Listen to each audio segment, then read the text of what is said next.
घने और हरे भरे जंगल के दिल में एक विशाल और ताकतवर हाथी रहता था जिसका नाम था भीम।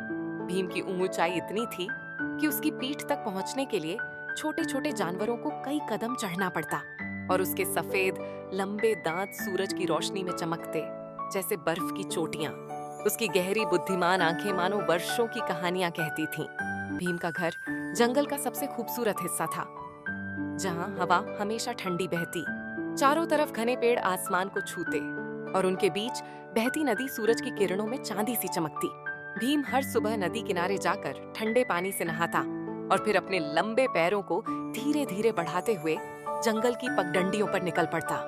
वो सिर्फ ताकतवर नहीं था, बल्कि दयालु भी था।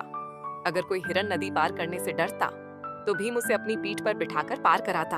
अगर कोई पक्षी घायल हो जाता तो उसे अपने बड़े कानों की छांव में सुरक्षित रखता।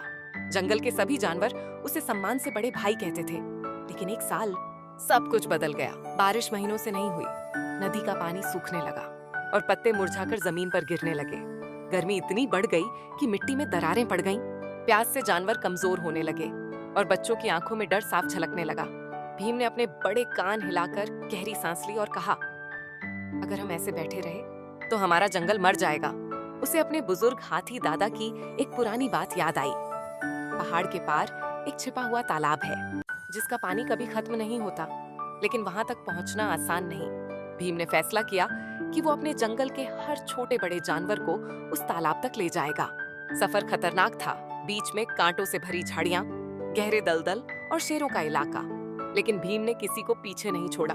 रास्ते में दलदल में फंसे खरगोश को अपनी सूंड से खींचकर बचाया, झाड़ियों में फंसे मोर के पंखों को धीरे से छुड़ाया और जब शेर रास्ते में गरजते हुए सामने आया तो भीम ने अपनी भारी सूंड से जमीन पर चोट मारकर इतनी गूंज पैदा की कि शेर डरकर हट गया।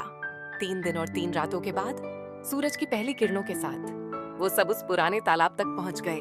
तालाब का पानी इतना साफ था कि उसमें आसमान का नीला रंग और पेड़ों की परछाइयां साफ दिखती थीं।